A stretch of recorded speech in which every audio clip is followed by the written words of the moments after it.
Since the beginning of the pandemic, we've been hearing politicians and medical officials all around the world saying that our hospitals are on the brink of overflowing and being overwhelmed due to the number of COVID cases coming in.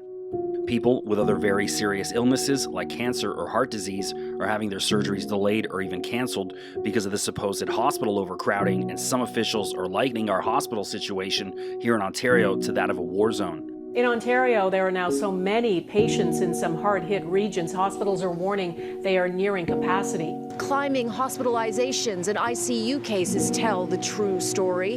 Health experts say hospitals could reach a point where the most critically ill patients may not get treatment to try and save those with a better chance at survival.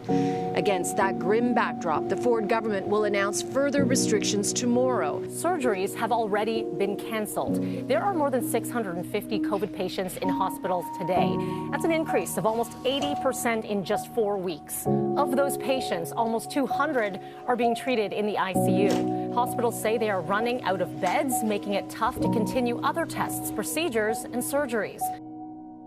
All of these supposed burdens on our hospital system are leading to lockdowns and restrictions and the increased loss of our freedoms. Lockdowns are also causing suicides, overdoses, and mental illness to skyrocket. Never mind the untold traumas that will affect our children for many years to come.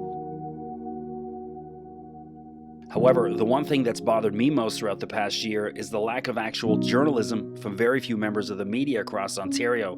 Where are the journalists I grew up watching on TV that actually ask real questions and put our politicians to task? So I decided to do some investigating myself and went out and visited 5 different hospitals across Toronto and Durham region just to get a sense if they do look like war zones or look completely overwhelmed. So I wanted to start right here at Scarborough General Hospital, which is right behind me. It's a place I know very well. I was born in this hospital just over 40 years ago, grew up not far down the street, so came here with a broken arm from playing hockey, a concussion from playing hockey. I've been here dozens upon dozens of times to see friends and family who are sick and having babies, and for a number of reasons and appointments. I know the hospital well. One word to describe it: I took a look in the emergency room. I saw the COVID clinic. It's very quiet. Quiet would be the word to describe. So what I'm going to do is take a drive around Toronto, see some of the other hospitals, and get a gauge. Are they busy? Are they overworked? Aside from visiting Scarborough General Hospital, I also visited Toronto East General, where my son was born. I went to St. Michaels Hospital in downtown Toronto, where I worked just a few blocks away for many years, including during the 2003 SARS outbreak. I also went to Ajax-Pickering Hospital, as well as the Oshawa Hospital. Aside from the Oshawa location, I know all of these hospitals very well, having been at them throughout the course of my life for various illnesses or injuries, or visiting friends and family. Obviously, I wasn't able to walk around with my camera in each of these hospitals, but what I did do is walk into the emergency room at a few, and I also walked up to the entrances and exits surrounding each hospital just to get a look around, try and get a general sense of how busy these hospitals looked. The general consensus at all 5 of these hospitals in Toronto and Durham region was that they were very quiet. There were no mad dashes of patients being brought in, or rushes of paramedics dropping body after body at the front steps of these hospitals, nor did I see anyone being turned away because they were overcrowded. The one thing that I did notice at 3 of the 5 hospitals I visited was the amount of new construction happening. Massive new wings being built at Toronto East General and the Ajax-Pickering Hospital that are close to twice the size of the original hospitals, each likely worth in the hundreds of millions of dollars.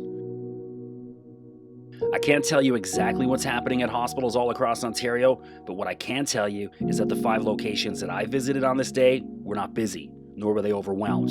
It just looked like a regular day at any hospital you would visit on a slow January afternoon in 2015 or 16. It doesn't take a genius to figure out that we're being lied to by these politicians and the mainstream media. Sooner or later, all of us are going to have to draw a line in the sand and say enough is enough. We want our lives back, and we want our freedom back. We owe it to our children to say enough is enough, and it's time for this charade to end.